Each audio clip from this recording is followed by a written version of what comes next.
Welcome back to another episode of Season 5 of the RAG podcast.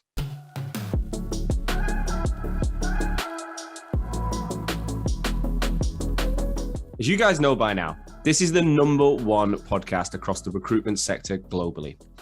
And we've always been on a mission to help recruitment agencies grow by interviewing founders and telling their stories of success from startup all the way to scale up and exit. Well, this season we're a little bit different. How do you, as a recruitment leader and founder, maintain your family and friendships whilst being the best person at work? How do you stay physically fit mentally and emotionally? And how do you find time for yourself in the madness? How do you find time for self-interest, for hobbies, and self-improvement? Well, to help you with this, I'm going to be interviewing someone every single week that can demonstrate experience in one or more of these areas. So I'm going to talk to recruitment founders and also some experts from outside the industry who can deep dive into things like relationships and health and well-being. So sit back, relax, and I hope you enjoy today's show. Hello and welcome back to the RAG podcast with me, Sean Anderson. I'm live on LinkedIn. It is Wednesday, I think. This week has just been mental. I don't even know what day it is, but I think it's Wednesday. It's 11:45. We were due to be live tomorrow with a completely different guest, if I'm honest. But after the guest unfortunately having to pull out due to certain reasons, I've got a different episode planned and I had to fast track it based on diaries. So I am super excited about today's episode. I am joined by James Johnson. I'm rejoined, should I say, by James Johnson. James is the founder of District 4, one of our sponsors of today's episode. He also was the CEO and helped scale and exit Nicoll Curtin, a global recruitment organization. And he's also the founder of a business called True Dawn, where he works as an exec coach with CEOs and founders of businesses, a lot of them being in our sector, recruitment agency owners, and helps them not only scale the business, but also protect themselves emotionally, physically, all the things that I'm so passionate about in this season of the podcast. Okay, so let's get going. Without further ado, let's get James into the session. James, welcome back to another episode of the RAG podcast. Thanks, Sean. It's good to be back. No, and look, I thank you so much for helping me out as well, Sean. I've wanted to have this episode anyway. I think we talked about it, but you've saved my bacon when, I really don't want to get into a habit of missing weeks on this show. I want to keep the consistency up. And as a sponsor, I thought we've got to get you on board. So, James, I've just checked. Wednesday, February 17th, 2021, nearly a year ago, we had a conversation. So much has happened I want to get into. For the listeners' benefit, if they did or didn't listen to the episode, can you tell us who you are and give us the bird's eye view of what District 4 do? Because I think you'll be able to explain it better than me. Well, I'm not sure, Sean. I think the last time this episode, you did a better job explaining it than I did. So I'll give it a go. So essentially, we help expert recruiters successfully launch their own business. And then we surround them with peers and we do all the back office for them just so they can focus on doing what they love. And you're right, we last chatted in February and so much has changed since then, because our whole guiding principle was let's start with what an expert recruiter wants and then just build in response to that. And literally it means we're changing things all the time in response to feedback. Like since we spoke, we've even changed our brand, we've changed our website, we've changed our sort of percentage structure, our business model. Yeah. We've changed everything. We're even changing our CRM probably in the next couple of weeks. Again, all in response to what members have said that they want. Right. So to get it the clearest way possible, it allows recruiters to own their own business within the within the brand of District 4 and the support and the network and everything that goes alongside it. Yeah. So we kind of partner them. So it's kind of badged as X partnering with D4. So it's their own business. It's fully owned. And we're just there to make sure that they can do what they love and do all the stuff that most people don't want to do. Is District 4 the trading name of their brands, or do they create their own name and be supported by District 4? So the trading is done through District 4. Yeah. And then the relationship is then with their brand. It makes it a lot easier from a client perspective. It makes it easier from doing credit control and doing all the back office. Right. But people still set up their own brand. Like if we look on LinkedIn, our members often have sort of X in partnership with District 4. So right. It's still visible. It's just not from a client perspective. It just makes life a lot easier. Wow. Okay. So I remember it was a relatively embryonic concept. You definitely had a few people in the program back in February. Where are you at right now in terms of how has the business progressed this year? Yeah, honestly, it's really exciting where we are right now. So we're just in the middle of a fundraising round, which is always fun. We're closing off our sort of next cohort starting January. So we've still actually got one space for one more expert recruiter on that for January. Right. So happy to have a conversation. We have got more members up and running. And we're learning each time like how we can help them launch more successfully and quicker. And then I suppose the final thing that we're doing is we're about to start looking for a CEO, which will be quite exciting as well. Someone who can sort of help us drive to increase our growth even faster. Right. So it's not going to be you. No, I don't think I'm the best person to interact on a day-to-day basis. You know my background. I've never been a recruiter. I've grown a recruitment business, and I'm kind of, when it comes to designing recruitment businesses and sort of supporting people, I think I'm okay. But in terms of the day-to-day, having not been a recruiter, I think someone who's kind of lived and breathed it and been on that journey and can like sympathize with the exact day-to-day sort of opportunities and challenge of a recruiter is more important. And we've tried people out in that role, and that's definitely as a certain skill set of sort of someone who's been there, done it, a more of a coaching mentality rather than manager mentality, but can really help the members on that journey. Right. Wow. So is there anything you want to share about that role? Any more information in case anyone's listening? Yeah, it's probably a good idea. So I think the main thing for me, it's more about the person than the background. So, there are certain skills I think are useful. I said, like the experience of having been a recruiter, the experience of knowing DC, I think is useful.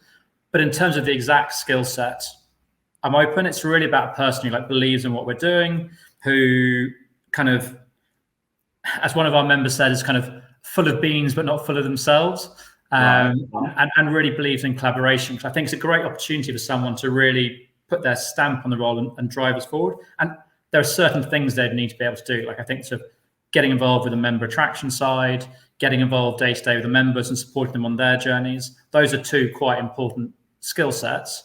Yeah. But what background that means people come through, I'm open to. So at this stage, it's about having conversations with people to see who clicks, who's excited, who we're excited about, who connects with the members.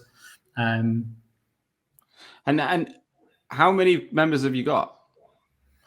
So we've got 4 at the moment. Yeah. And because really the idea behind this last year has been about experimentation. So it's been about constantly evolving what we're doing.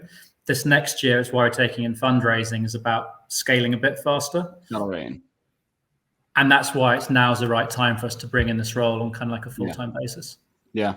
I imagine the person would really have to understand the back office element of a recruitment business. No, they wouldn't, because actually we've got someone in place to take care of that. This is more sort of front facing. So it's more about kind of their personal brand, their personal credibility. I think someone who's quite charismatic, who can kind of sort of a bit like you, Sean. If we could, I'm quite excited. What are you doing in January? I was like, I quite like the sound of this job. I think I could do this job. No, unfortunately, I ain't got a minute to spare. But I think it's a great role. Sounds an awesome role. I think where I would struggle, honestly, is the running of a recruitment company now. You know, I've been out of recruitment since 2017, and whilst I'm in it every day, I'm speaking to, all I do is deal with the industry, the actual nuts and bolts of running a business. I do own or part owner of an investment stake in Connects, one of our brands, and that keeps me close to it. But it's not the same as being, 8 hours a day in the recruitment business. It's not quite the same. So I think there's people out there that would be miles better than me, is what I'm saying. I think what's interesting about this role is it's not kind of the sort of the traditional kind of recruitment CEO role, because the way we do things is so differently, and the members are customers, they're not employees. So it's kind of like it's a very different mindset. That's why the coaching mindset's more important. So this is why I think the background of this person might be some kind of traditional kind of, they might be a team leader or a director or sales director in a business. There might be a CEO in a business that exists currently, or they might have gone more of a coaching route, like recruiter, then coach. Like I think people come to this from a number of different angles. I just think they need to have been a recruiter at some stage so they can truly understand. And so the business building bit, we've got taken care of. The sort of the operations bit, it's all in place. It's someone who's really, for the right person, I agree with you. I think it's a really cool opportunity. I think it's awesome. Well, look, I'd love to help. Obviously, send me any content over. I'll share it, and anyone who's listening, get in touch with James on that front.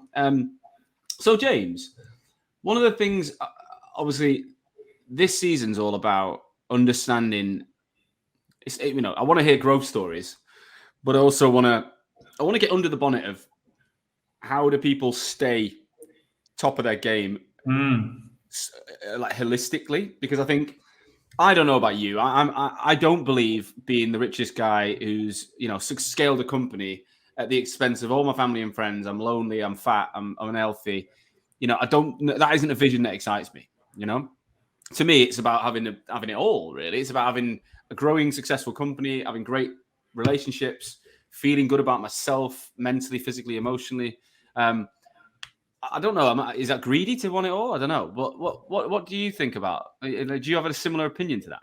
I'm sure I'm 100% on board with that opinion. Like if I look at the life changes where I am now to where I was 3 years ago, and I know you've been on a journey too, but 3 years ago I went outside successful business, and it's kind of, but actually stress and I suppose we'll share, but like me and my wife we were struggling to get pregnant.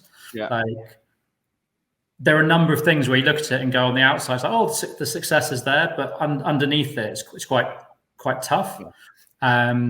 And we together made a number of changes. Like she changed jobs, she went part-time, but in a really great role. Sold Nicoll Curtin, launched E4, trained as a coach, and all of these changes were designed to get us into a bit more balance, so that we could make that next step. And I really don't think we took deliberate choices to get ourselves in a position where we're both very stressed and both not achieving what we wanted personally, to a stage where we're not stressed, and actually we got engaged, we got married, we got pregnant, we've got a puppy, and now we've got a young baby, and it's everything that we wanted to achieve, we have. But I mean, if you take a step back, you might go, why would you leave a business which is going, why is the business that's doing so well? And actually you go, well, actually, what is success like? And I think, well, like for me, business is personal. You can't just have one without the other. It's not sustainable. So the idea of sustainable success is really important to me. And actually, I think long term, I don't think you necessarily have to make a choice. I think it's where I got to. Like, I think there is a path which we all thought we had to follow, which is kind of that work before or else, at the expense of all else, work as number one. And the other option was, oh, well, don't be ambitious, just focus on personal life. And I think there is a third path, which is a very coaching-y thing to say. But I do think you can have both, providing you structure your life in a way to do it. I even had one client the other day who said to me, oh, is it weird I want to share with you my personal ambitions because we should just be talking about the business, right? And I was like, no, this is perfect. Like that's exactly, like, there's no point designing a business that doesn't meet your personal aspirations. Like, no. So I think, there we go. Verbal download. No, I get it. I completely. So what for you then, if we go back, can you remember where that trigger was, where you were like, yeah, this has got to change? Was there a moment or a period where you were like, you and your wife looked at each other and said, yeah, this has actually got to change now?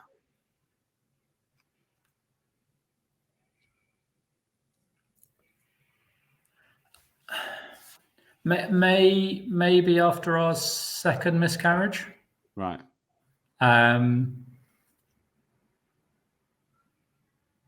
Yeah, and it causes introspection anyway, and you look at things and go, "Is this?" And there were other things as well, but if there was a moment, I'm always a bit wary of like the seduction of a simple narrative, but maybe that moment. What was it about that moment, though?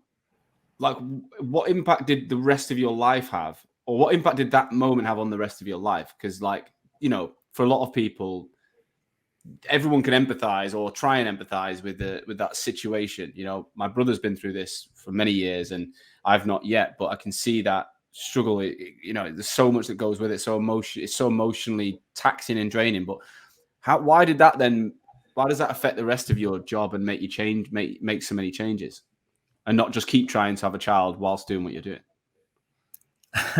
Well, I suppose it's a much overused expression, but sort of it's insanity to keep on doing the same thing again and again and expect a different result. Yeah. And I think when you do the reading and you start looking at this stuff, like stress has severe impacts. I mean, it has impacts on your life expectancy, on your day-to-day health. It does impact in terms of pregnancy on both sides. It affects your fertility as a man. It affects sort of the success of pregnancy. Like, it's a real thing. And I think when you start this journey of like looking around, we did some training with Professor Steve Peters around sort of chip management and brought into the business. And you just start looking at mindfulness and the impact of that. And just once you start looking at this stuff, it becomes more and more compelling that there is a different way of doing things. And this is a whole aspect that you need to consider. I mean, I got into it because I was thinking, like, elite sports people, how do they get their edge? And what I came away from it was, actually, how do you become a more rounded human being? So I came into it from a very work perspective, and I think I came out of it with different benefits, still work benefits. I just want to mention our sponsors for today, Volcanic. Everyone seems to know Volcanic. You know that over 1,800 websites around the world. They are a massive global recruitment website provider that, you know, if you're ever thinking about building a website and you've not looked at Volcanic as a recruitment agency, I think you're missing a trick. But I want to mention a couple of notable highlights that have just come out recently. So Volcanic let me know that they're absolutely delighted to see over 14 of their clients receive nominations across 13 categories for the National Online Recruitment Awards, the NORAs. And they wanted to especially shout out their client Camino partners for winning the best new recruitment website. So, you know, not only are they building great technology that can help you scale, but they're also being rewarded for it. Their clients are winning awards, which is amazing. They've also published a case study from leading recruitment agency Aspire, where they've reported cutting the website costs in half since switching to Volcanic and delivering a staggering 3 websites in just 3 months. You can check that out at www.weareaspire.com. And finally, let's not forget the free MOT they're offering RAG listeners. So if you want an expert team to look over your website and let you know whether or not it's fit for purpose in 2022, then please go to www.volcanic.com/Hoxo. So what was your life like at that point? Were you working long hours? You had limited time. Like, what was you at that point before leading up to that moment? How would you describe what your life looked like? Well, pretty good. Like, I mean, I'm not saying at that stage like I was deeply miserable. Yeah. I was just aware that they're like, so Nicoll Curtin at the time had operations in 5 different countries, which meant I was away from home quite a bit. Yeah. It meant that I could quite easily work. You know, I wasn't in the office. I'd be leaving home at, let's say, 7. I'd be getting back at 7. But I could quite easily be doing work in the evenings or weekends just because of different time zones. Mm-hmm. Marcella at the time was working 6 days a week. She loves what she does as well. She's an amazing dentist. And you just look at it and go, we're just we're doing what we're programmed to do and what we think we should be doing. And actually, in some ways, COVID was another trigger point. And I just think it was just a forced moment to go to take a moment. Like, you were forced just to step out from what you were doing and put your head up out of the business, out of your life, and just go, what's next? Like what is the next part of life, and what's important? How are we going to get there?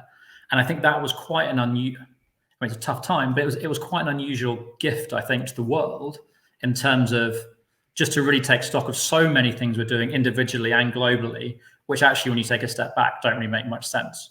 Like a small example, business travel. Like, I mean, I'm sure you've done it. Like, I've flown to a whole different country for one meeting before, which actually environmentally, time-wise, personal impact makes no sense at all when you could quite easily do it by Zoom, but it was a thing that you did.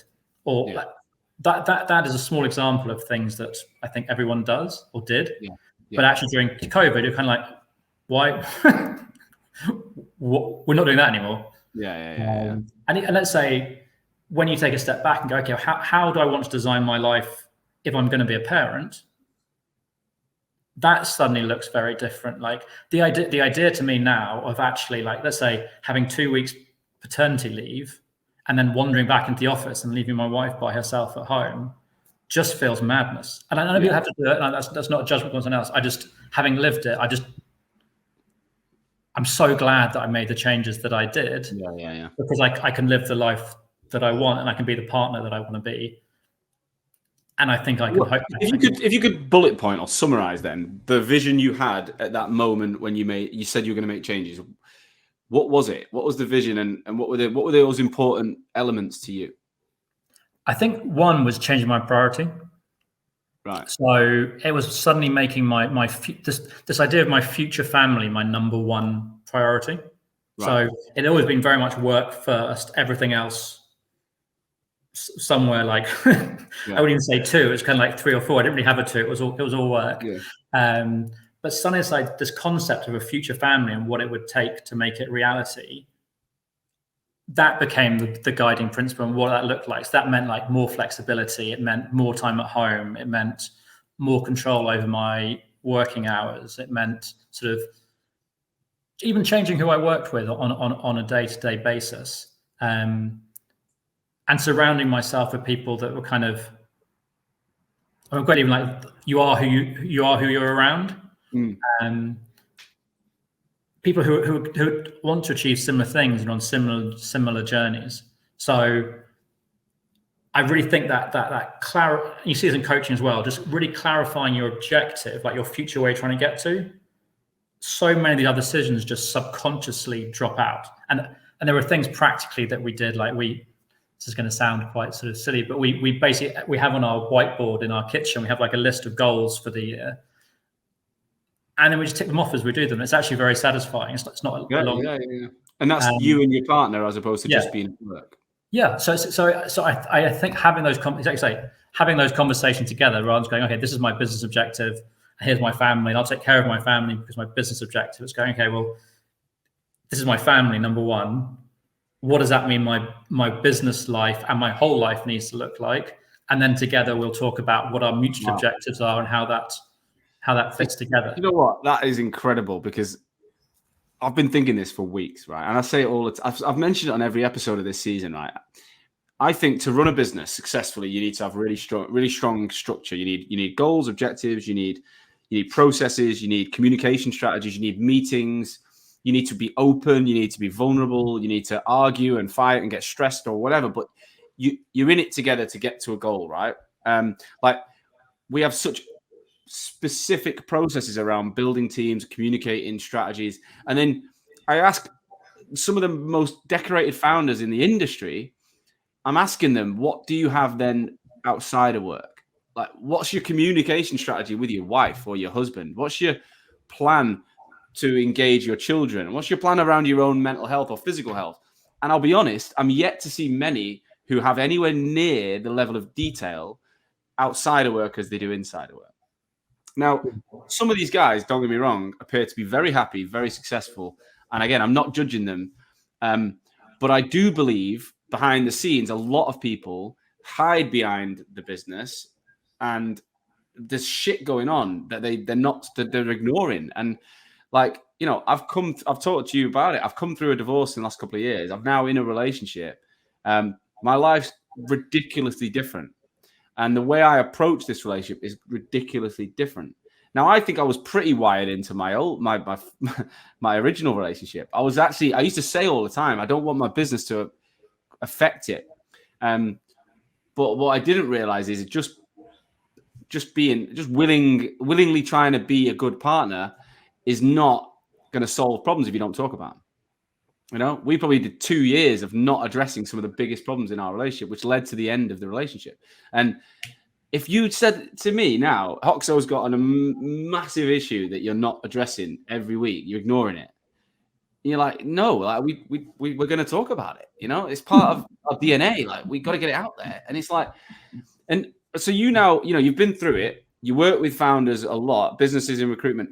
Would you agree that this is a common challenge, that people don't invest anywhere near as much of the effort and structure that they put into their businesses outside?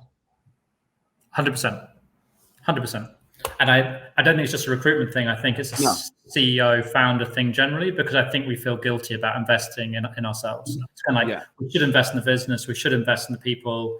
Like, there's almost like this kind of like hardcore mentality of, we'll get through this regardless.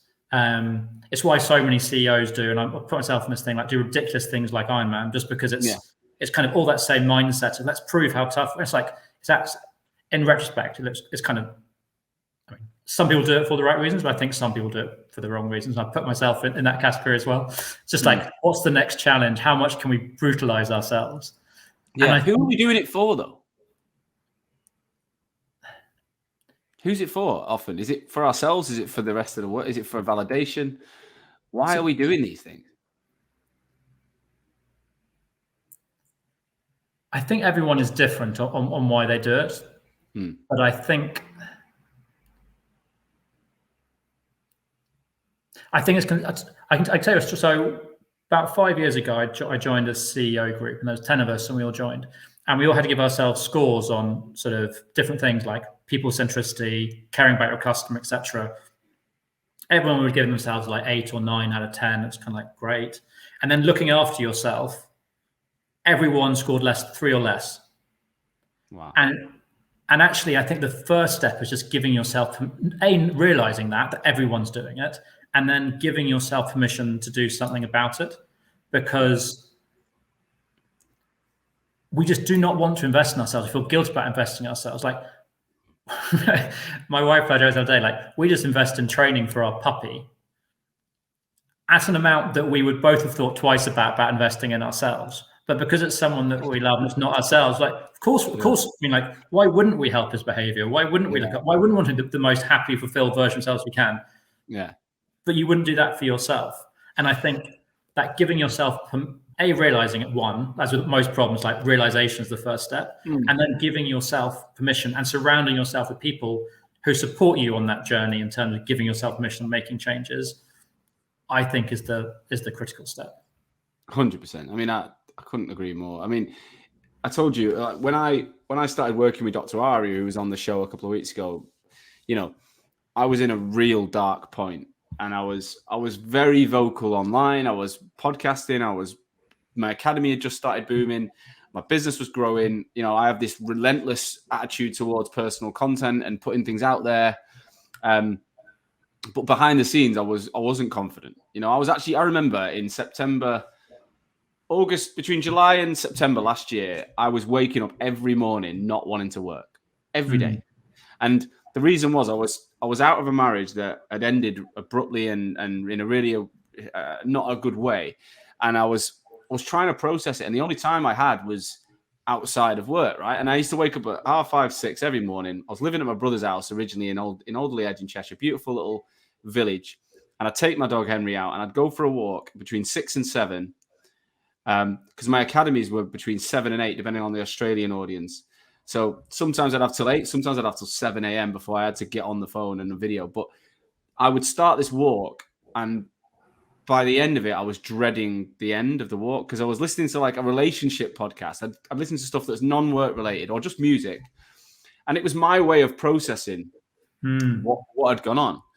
But for the first time in my time at Hoxo, I was genuinely like, I'm not ready to work. I'm not able, or I didn't want to just flip into work mode. And I did it, and I got through it.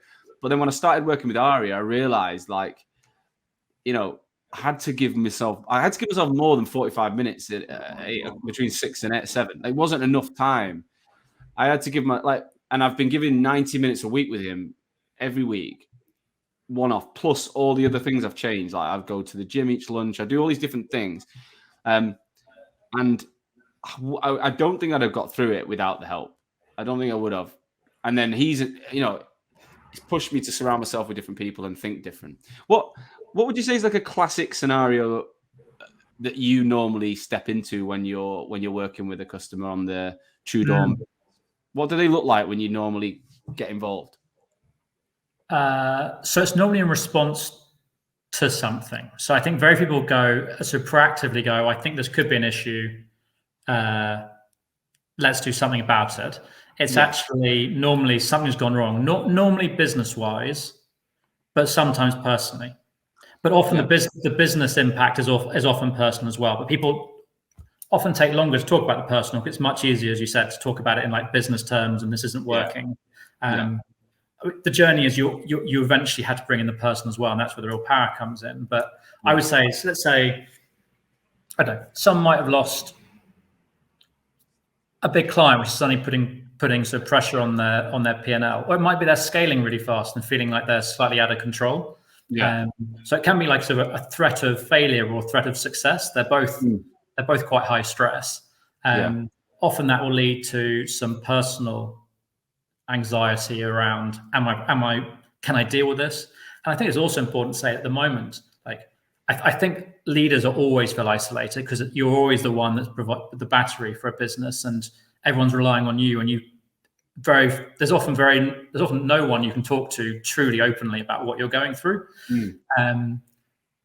But I think particularly in the last 2 years with COVID has put the pressure on leaders in a way that just we haven't seen before in terms of business change. The speed of business change is immense. You've been a lot even more isolated, but been a lot more working from home, which we both know, like even if you're self-motivated and you're driven, like if you're entirely working from home and you're feeling isolated, that is not a great place to be. That definitely has impact. And also there's been such a high degree of uncertainty, which is very draining, either you realize it or not. Actually, people's resilience has been drained away by this at a time when everyone's teams is looking to them for answers. And there are no definitive answers to give. I mean, you'd love to be the person who goes, tell you what, year's time, all going to be sorted. Up until that point, we're going to do this. But as a leader, you're constantly responding to it as well. So you've got high uncertainty, highly isolated, high change, all of which impact people's need for support. So I think if people can get ahead of it and go, it's okay to want support. It's okay to it's actually beneficial. Like if you really want to be looking after your people, you want to be looking after yourself, because if you explode, who's going to be looking after your team? I mean, that's one way of justifying it to yourself. I would think like LeBron James spends £1 million a year looking after himself. Professional athletes do a really good job now of looking after themselves physically and mentally. As leaders and founders, I really think this is what the next 10 years is going to be looking like. People making, as everything, business follows sport on these things. I think in 10 years' time, and you see this in the States already, people are going, you don't have a coach, or you don't have a support network, or like it's going to be more weird not to, because this idea of kind of like the lone wolf founder charging ahead, it's dangerous. Even if you look at football, when I was a kid, and you listen to the stories of the Man Uniteds and Liverpools, and alcohol and the drinking culture was, the class of '92 talk about the early days at Man United, and the drinking culture there, would happily go and have 6-7 pints after a game, and they drink midweek. Arsenal with the Ray Parlour, Tony Adams era, and now look at the professionalism in the game. Ronaldo being 38 soon and still being in the top of his game. I mean, the impact is incredible. The performances are better. The longevity of their careers are longer. It's dramatically changed. And like you say, business has always been, especially, let's just focus on recruitment for a bit. It's always been an industry. Work hard, play hard. Work your balls off. Work till you drop. Go out and get smashed with the team. Take them on a boozy lunch. That's it. It's work hard, spend loads of money drinking, doing whatever you want to do, feel like shit, but make sure you're in the office by 8 o'clock in the morning. Because if you're not, sleep under your desk, but as long as you're there in the morning, it's fucking nuts if you think about it. And if founders believe that, then their teams are going to believe that. And it's just a self-fulfilling prophecy, right? But now if we can, I believe if founders can invest more in themselves, can feel better about themselves and their lives, and encourage their teams to, then, it can only be better for the industry long term. 100%. I think one of my proudest moments as a coach was actually last week when one of my clients said to me, "This is the first time I've been happy in 4 years." Wow. Well, without going into detail and obviously confidentiality, talk us through just some hypothetical scenario, some scenarios that you've done with that person and why they've come to that conclusion. So, firstly, it's about really clarifying what you're trying to achieve. I think when you're stuck in a business, it's kind of like, I could be doing all these things, I should do all of them. And actually, it's really hard to take that step out from it and go, okay, what am I really trying to achieve? So, step one, people just make space for themselves and the business. Then it's really looking at that goal and going, okay, what is that goal in terms of business and personal, and bringing the personal into it? So going, okay, what does this business look like ideally in 5 years' time? What does my life look like in 5 years' time? And do those two things mesh together? Yeah. It's then supporting people on that journey, because once people are sort of clear on their goal, that's actually very energizing. So they start moving faster, and once they then start seeing the results. In this example, his business went from sort of struggling a little bit into being really successful. Like, so there was a definite swing in performance. There was even, I'd say, there's a £1 million profit swing in performance over a 12-month period. But actually, it was more than that. It was actually lots of the stuff that he was doing wasn't making him happy within the business. So the business was doing stuff that he wasn't proud of, not as proud is probably the wrong word. It was doing stuff that he wasn't enjoying, because it was doing stuff for clients that didn't probably necessarily value what he was doing all the time. But also it meant he was getting pulled into sort of jobs that he probably didn't play to his strengths. Yeah. And often as a founder, you feel that you should sweep up and do the bits that other people don't want to do. And so you're in a position where you're running a business that isn't doing quite what you want it to do. You're doing tasks that aren't the ones you quite want to do. And you feel that's the thing you should do because that's what a good leader does. And actually taking a step back and going, okay, what I really want is the business to look like this, for my life to look like this. And that means I'm going to do these bits. And these other bits I'm either not going to do, I'm going to find someone else to do them. Actually means you're really driving down this third path of successful business and successful personal, because you set out to achieve it deliberately. You're not, as you say, like, you're not just assuming that business works, therefore your personal life will work. Like, no. When you take a step back from it, it's kind of a mental assumption, but it's one we all do. Especially, I'm going to put a massive gender sweep on this. This idea of guys going, I'll sort my work life first, and then I'll worry about my personal life. Yeah, was definitely something I thought. So, for me, it was a thing. But that's kind of mad. So I mean, look, I can literally empathize so much with everything you've just said from my own experience this year. Like, my job changed a lot. I remember my business partner, he saw a lot of this before me. Like, he was like, I don't think, like, going into the start of 2021, I was running the agency and the academy. So I'm the face of the academy. I'm running all the sessions.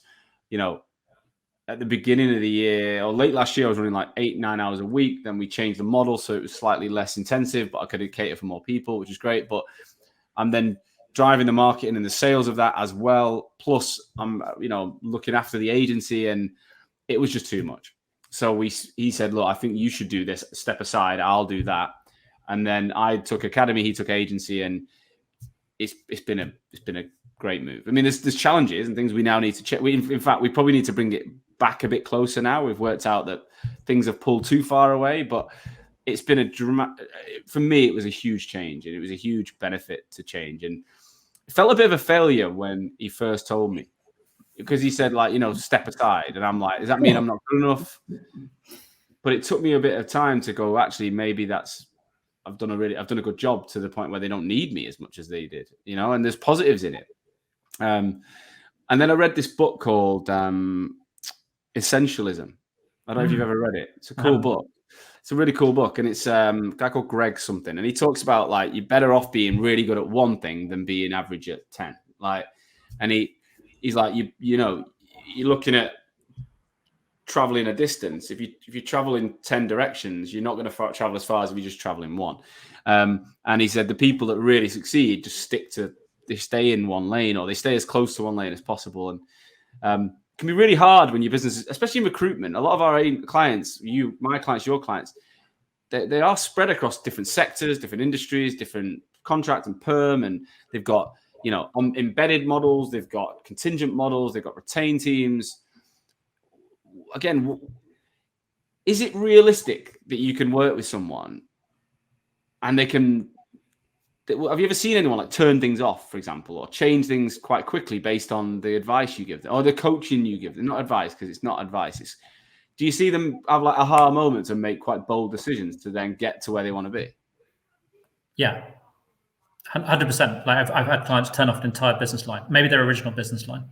Yeah, because and I think this is one of the main things that I work on. Is like, I think if you look forward, you get stuck in what's next. It's like, I could do this, or this, which means you often end up trying to do everything.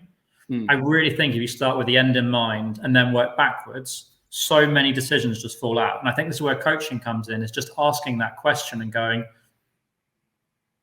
with that, because you care about your client, but you've got some experience to sort of ask some harder questions. It's kind of going, does this meet your objective? Like, or you can spot things, go, does this make sense? Like in terms of what you're trying to achieve, like it might be this business line was what you started off doing, but actually it's taking 80% of your time and delivering maybe 80% of your turnover, but it might be delivering 5% of your profit. In which case, why are you doing it? Or you keep, I've heard you say, like, for a couple of months now, this bit's stressing you out. Either can you change how you're dealing with it, or is there a way of just not doing it at all? And listen, I guess having been in that position, you might have 80% turnover, 20% or 10% profit or whatever in that, but you're like still making 10% profit. It's still generating, like, and then I think as a founder of a business, it's hard to think, well, why would you turn off something that's already established? It's got problems, but it is still churning out, I don't know, a couple $100,000 a year profit or whatever it's doing. God knows how big some of the clients are. But you find that how do people get to a conclusion? Do they struggle with that, and how do they get around it?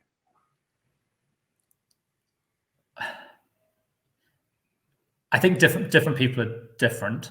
In my experience, when the realization hits, it hits. And actually, I think generally founders are quite decisive. In my experience, like, there is a certain mindset which leads you to become a founder, which means you're normally quite sort of gut feel, like to make quick decisions.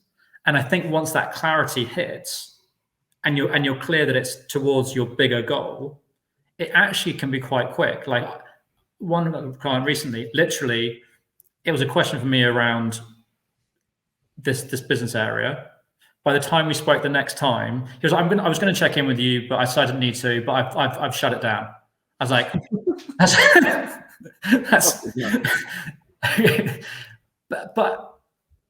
that's proved to be totally the right decision for him. So I think that I do think it's quite quick, providing you've taken people on the right journey and the trust is there. And it's also because ultimately it's not as a coach, it's not your decision. Like, you're not there to go, I think you should do this. You're just there to ask questions. I really think coaching is about having the right questions, not about having the right answers. And that's the big difference between mentoring and coaching. Mentoring is kind of like, oh, this is my game plan. I'm a hero. Do what I did. And coaching is like, you're a hero. You're great. Here's some questions around what you're doing and how can we clarify where you're trying to get to. Do you think founders need both? Do they need someone who's trodden the path before? Because again, I know I've got both right now, and they both serve very different. Like, and actually, they can conflict in terms of the advice I get. Like, at one minute, the mentor tends to make me want to build a business of 1,000 people, and the coach probably taps into my inner desires and thinks about, maybe, like you said, turning things off, changing things. And I think the balance is quite good. But what do you think? Do you need both? I think it depends on where you are. 'Cause I actually throw a third person into the mix. Like, I think sometimes people do need like sort of a therapist or a counselor at the same time, because coaching is very forward-looking. Therapy is very backward-looking. But sometimes you uncover things in coaching which actually you're like, as a coach, you're explicitly not meant to go into. Like, if someone pulls up some serious stuff from the past, as a coach, you are not equipped to deal with that. So that should be dealt with someone therapist. So I found with some clients that is quite a useful balance.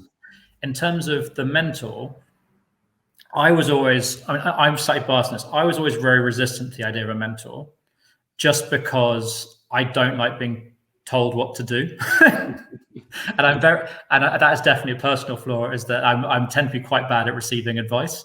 So for me, a coach is someone who's there for you and by your side and like challenges your ideas, but can throw in stuff. So I think a coach with relevant experience, I think, is really helpful, because you can bring some experience, but just offer it. A pure mentor, I think, I wouldn't have resonated with, just purely from a personal perspective. I wouldn't be good enough at taking the advice. But I do think, let's say you're doing something that you've never done before, and you don't have anyone in your circle who can give you experience. If you are of a personality type, and congratulations to you for being much more willing to listen than I am, but I think that if you of that personality type, it's much quicker to shortcut some of those learnings, because if you're moving into a new sector, it's going to take you a year to make those mistakes. If you can shortcut it, why make them? So I think there's a role for all three, and some people can sometimes play more than one role. Yeah, definitely needs to be an experienced, someone who's got the emotional intelligence to know where at which moment they need to be which person.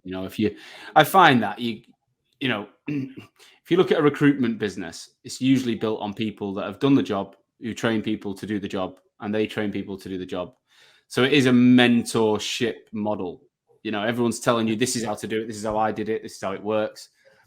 And now this concept of coaching is probably better for the more senior end of the business, right? Mentorship at the junior level, coaching at the senior level. But it's knowing when to turn one off and turn one on. And, someone might need coaching in one area, but actually in another area, they're brand new, and you can mentor them and show them what to do. It could be a bit more, not dictatorial, but, you can give them a roadmap to follow. Yeah. Like my academy program, for example, is very much a mentor. It's more of a mentoring program, because I'm telling people what to do. I'm not asking them. I'm not asking them to come up with. I'm giving them a roadmap to follow. Within that, they've got to add their own. They've got to apply their own knowledge. I don't give them any content to write. I don't post anything for them. I give them a methodology that I know works based on my experience and 2,500 people that are doing it and saying it works. But yeah, it's different than a coach. It is different. Yeah. But I think that's a really great example. So let's say in that exact example, you've got someone who's got limited knowledge and someone who's got a lot of knowledge, and that really is like let's not struggle. Let's not coach you up to like 80%. Let's take you from 0 to 80% quickly, and then we can do some clever stuff around the top. Yeah. But I think when I look at people who I coach, they're often better at recruitment than me. Like they've got like more innovative ideas. They've got like, I can share with them business structure, but it's the challenge around, okay, how do you create the very best version of your plan rather than execute the very best version of my plan? And I think that is where coaching comes in. And it's a whole different skill set in terms of like, I think you can be a coach without coaching training, but that leaves you just very much like a sort of professional kind of, here's your business plan, here's your structure, here's whatever. Yeah. I think where true coaching comes in is when you've learned about how to do sort of perspectives model, and you're looking at sort of like the drama triangle, and you're learning these other tools which really enable you to focus on the person as well. Because going back to the whole original point is, if you really want sustainable long-term success, the two need to be interlinked. And to interlink them, you need someone who can help you with both, in my view. So someone who's got the business experience to give you the structural stuff and give you the challenge in the business, but also someone who's trained and equipped to look at the personal side in a structured manner, not just how are you feeling today and repeating back the question. There's a lot more to it. So I think the combo is really important. Yeah, I like that. So when it comes to that bit outside of work, then what again, we're going a bit stereotypical here, but what do you commonly see from a recruitment owner who, when they start with you and it's all about the business, how quick does it get to the point where you chip into what's going on outside of work, physically, mentally, emotionally, relationships, the whole piece?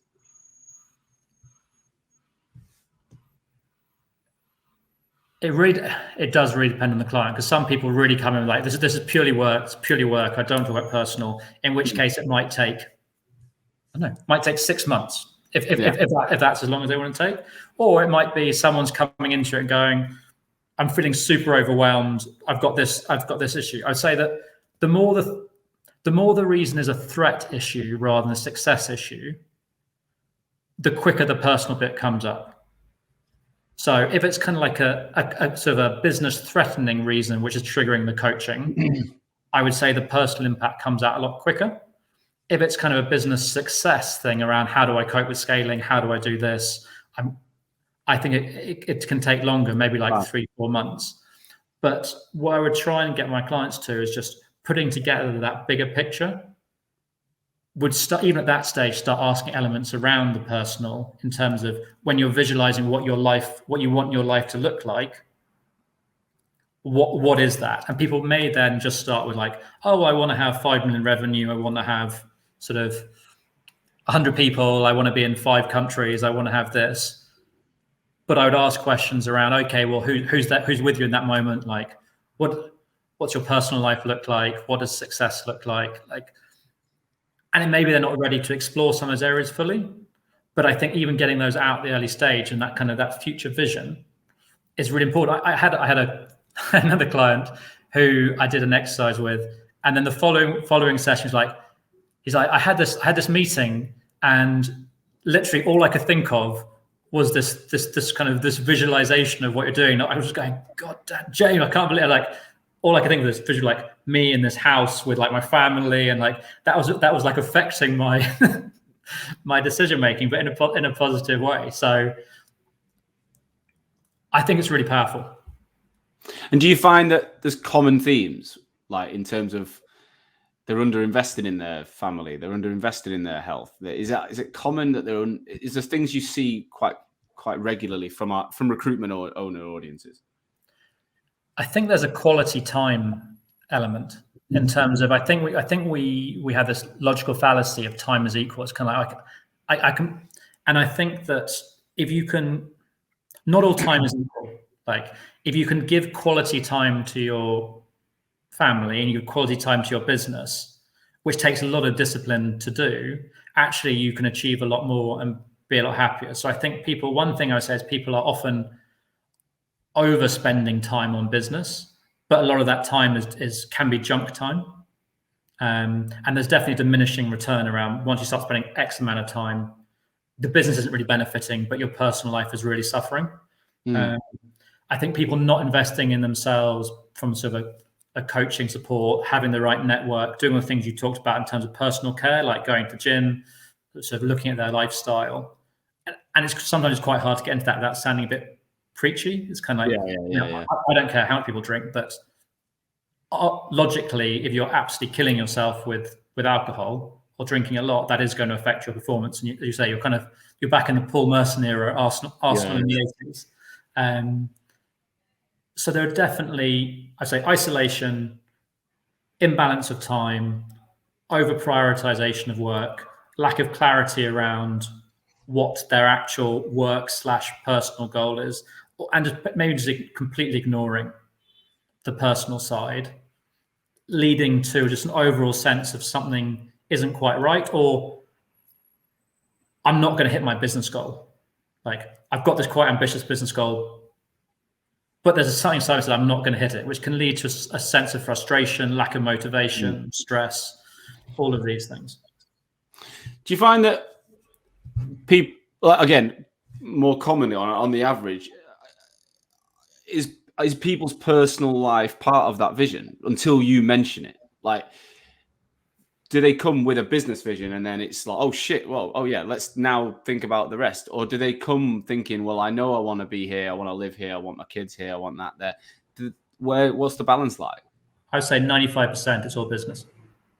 And is that because they don't feel comfortable with you, or they just haven't actually put it together holistically? I would say evidence. I'd say it's because they haven't done it. It's just not something, as you said, like we're almost like the things we do at work, we don't do in our personal lives. Like if we're super organized, I'm the same. Like I'd be super organized at work. I hate organizing stuff in my personal life. Like I'm happy to do anything anyone wants me to do. Just don't let me organize it. Yeah, I'm a bit like that, to be honest.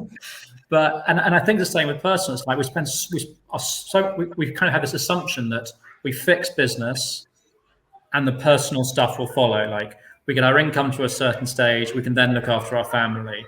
We can get to a certain level of success, we can sell the business, we can then focus on our personal goals. Like it feels like we should spend all of our time looking after our people and our business, none of our time on ourselves because that's selfish or wrong, or will impact our like these are some pretty inbuilt assumptions that we've seen other people live. Like all of our narratives around are kind of those sort of hard charging entrepreneurs who kind of work crazy hours, like in early, out late, like in the park. Like our industry narratives celebrate a certain profile without really looking at the cost of that.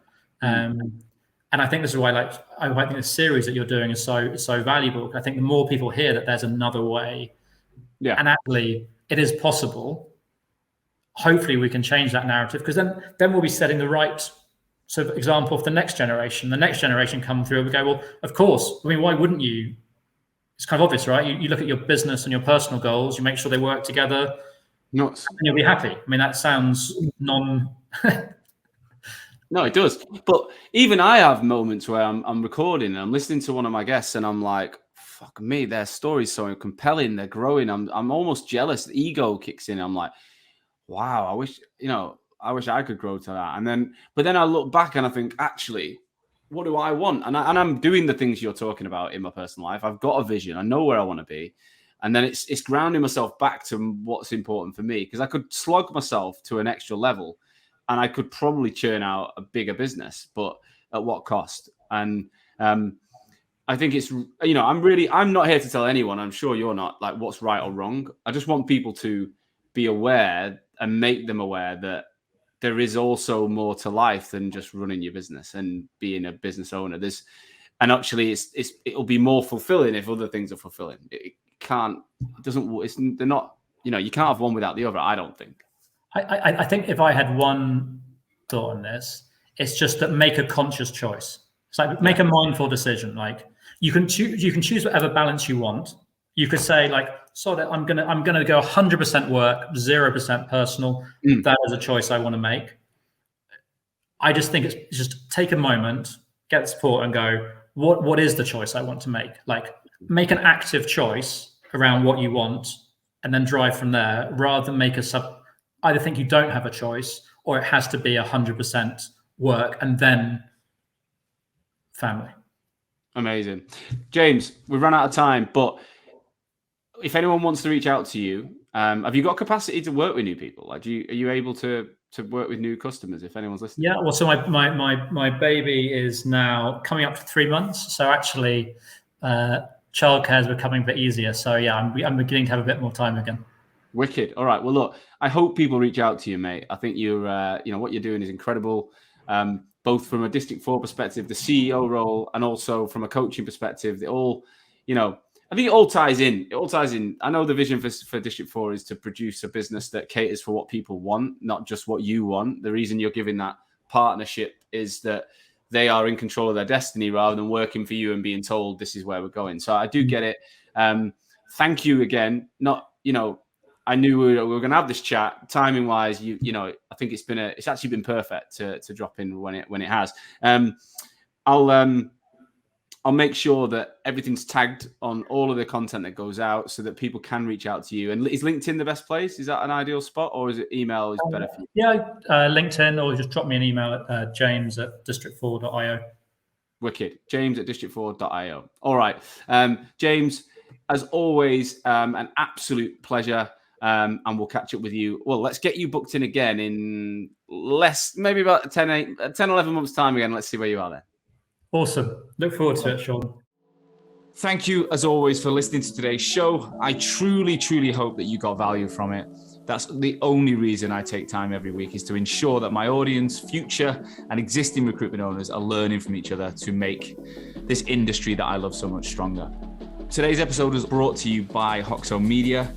I am the CEO and founder of Hoxo Media, and we are the world's leading content marketing and personal branding agency for recruitment businesses specifically. So we are working with over 200 agencies and 2,000 recruiters right now, both managing the brands, producing content, building written, video, podcast content for niche recruitment agencies all over the world, as well as coaching at a desk level individual recruiters in your businesses how to be better on LinkedIn. That's how to brand themselves. That's how to produce content.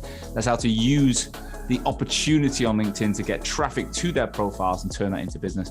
We're coaching people all over the world every single day. If any of that sounds of interest, please do visit www.hoxomedia.com or drop me, Sean Anderson, a personal message on LinkedIn. I would love to talk to you. Tune in again next week. That's live on LinkedIn at 12 p.m. on Thursday, or you can catch the show on the following Monday from 6 a.m. on Apple Podcasts and Spotify. I'll see you soon.